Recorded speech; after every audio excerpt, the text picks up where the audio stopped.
So while we're focused on Capitol Hill, all the action there, there's this elaborate dance going on inside the White House of the old team moving out and the new team moving in. Right. That applies both to the living quarters of the president, where during the course of the ceremony, one family moves out, another family moves in, but also to the business end of the White House, where staff are replaced. Remember, unlike the cabinet, who have to be confirmed by the Senate, as do the assistant secretaries and the undersecretaries, the people in the White House are appointed by the president. There's no Senate confirmation. They can go to work right away.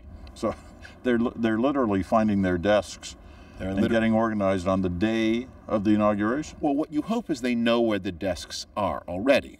What's that first week like? Because of the slowness of the confirmation process, the first weeks do feel a little bit like summer school. The halls are empty, and that is even more true when you're dealing with your non-White House counterparts in the cabinets, because the cabinet slots are only just beginning to fill up. Trump will have had, of course, more time than George Bush. Because of the recount, his transition was cut almost by half, a little more than half.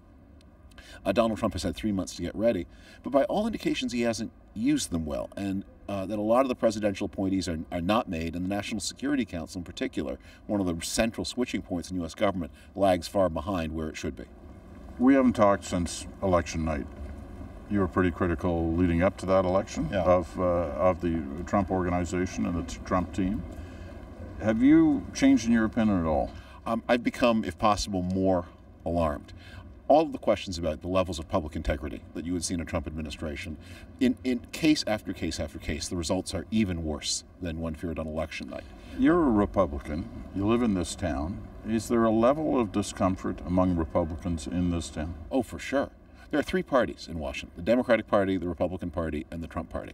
And the relationship between Trump and the Republicans is one that is very tense, especially the national security Republicans. At the same time, he's the president. They need him at the moment more than he needs them. And they're also aware, and this is one of the sources of Donald Trump's power. Donald Trump does not much share Republican ideas, and he has no care for the Republican Party as an institution.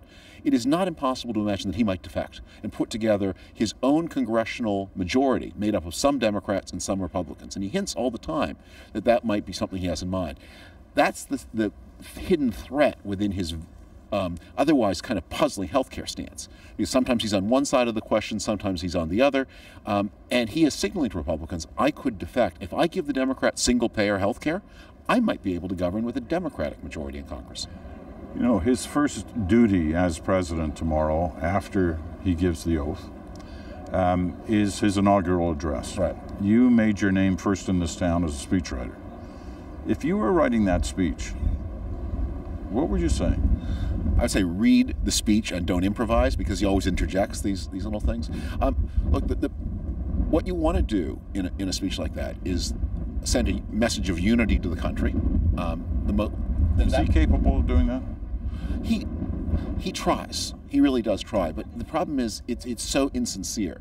The unity message comes not just from the things you say, but from the things you don't say. I mean, you can't send a unity message if 15 minutes before you're tweeting abuse at an icon of the civil rights movement. You have to stop doing those things. And you have to become the president. And that's something that Donald Trump has not done. The first is an indication of unity, and the second is a direction of the thematic direction of your government. You don't tell people what you're going to do, because in a month or 40 days there will be a speech to Congress outlining the legislative program. But you want to give a sense of what are the major themes. George Bush in 2001 made it clear that how much religion mattered to him and how much religious ideas were going to guide him. I know this was in our reach, because we are guided by a power larger than ourselves, who creates us equal in his image. President Obama's, one of his major themes was one of racial reconciliation and the power of the moment of his swearing in.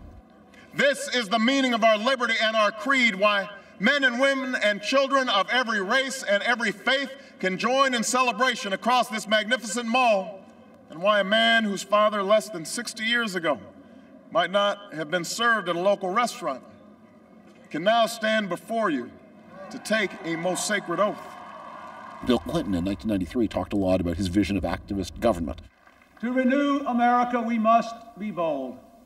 We must do what no generation has had to do before. We must invest more in our own people, in their jobs, and in their future. and at the same time cut our massive debt. Again, not programmatically, but thematically. The question of that is that ahead for Donald Trump? But he can't unify. I don't think any president, at least in a long time, has come into office with as high a level of resistance among the American public as Donald Trump faces. One of the things that's very hard to absorb in the presidency is how powerful the president's voice is, and second, that his words are deeds. And that is why those tested words that have gone through a process, that are put on a teleprompter, that you have to convince them, that's the real president. And the things you might casually say, the misstatements, that's not real. Donald Trump has made clear with his disdain for that process that what he says in formal settings, that's not the real him. The real him is what you see on Twitter. Well, maybe we'll see our first 140-character inaugural address. Look, short is always better. David, thanks very much. Thank you.